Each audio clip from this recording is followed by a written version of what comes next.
வாழ்க்கையில எத்தனையோ நடிகர்கள், எத்தனையோ நபர்கள் நம்ம கடந்து போனாலும், சில நடிகர்கள், சில நபர்கள் மனதில அப்படியே நிப்பாங்க. அந்த வகையில பார்த்தீங்கன்னா, புரட்சி கலைஞர் கேப்டன் விஜயகாந்த் அவர்கள். அவர் ஒரு நபர்களா சொல்ல முடியாது. நடிகனா சொல்ல முடியாது.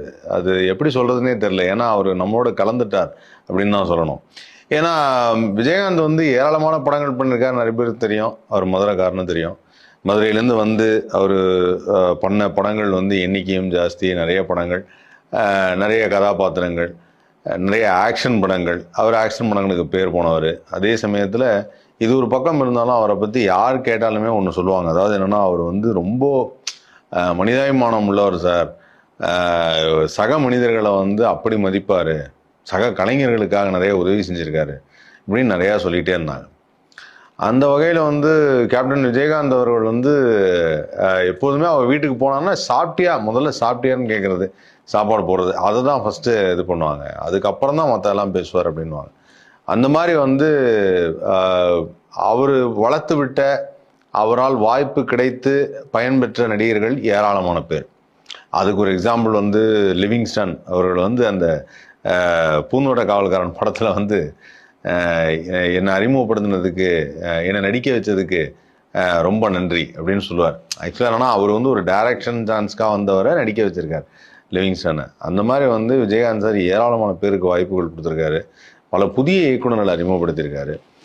இன்றைக்கும் சொல்லப்போனால் அந்த ஃபிலிம் ஸ்டூடெண்ட்ஸ் அப்படின்னு சொல்கிறப்போ அவங்க எடுத்த ஒரு குறும்படத்தை வச்சு அந்த குறும்படத்தை பெரிய திரைப்படமாக எடுக்கிறதுக்கு பெரிய உறுதுணையாக இருந்தது நமது கேப்டன் விஜயகாந்த் அவர்கள்.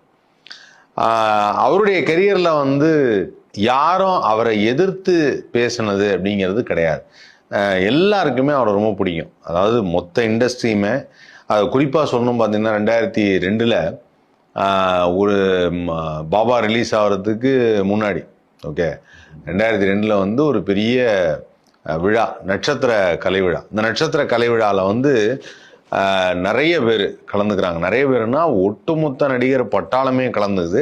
ஸோ அந்த விழா சிங்கப்பூர், மலேசியாவில் நடக்குது. அந்த சமயத்தில் ரஜினி சார், கமல் எல்லாரும் வராங்க. கமல் சார், ரஜினி சார்லாம் வரும்பொழுது விஜயகாந்த் சார் அவருக்கான மதிப்பு அது. சரி, அது ஆக்சுவலாக என்னன்னா, சமயத்தில் சில விழாக்களில் இவங்கெல்லாம் கலந்துக்காம இருந்தாங்க. ஆனால் இந்த இடத்துல எப்படின்னா, ரஜினி சாரும் கமல் சாரும் கலந்துக்கிட்டு விஜயகாந்த் சாரை ரொம்ப ப்ரைஸ் பண்ணி, அவருக்காக சரி ஓகே இது கேள்வி பதில் செஷன் உடனே நடத்தி, அந்த ஒரு ஆளுமை இருக்கும் விஜயகாந்த் சார்கிட்ட. என்னன்னா ஒரு லீடர்ஷிப் குவாலிட்டி அப்படின்னு ஒன்று சொல்லுவாங்க. அப்படிப்பட்ட ஒரு லீடர்ஷிப் குவாலிட்டி ஒன்று இருக்கும்.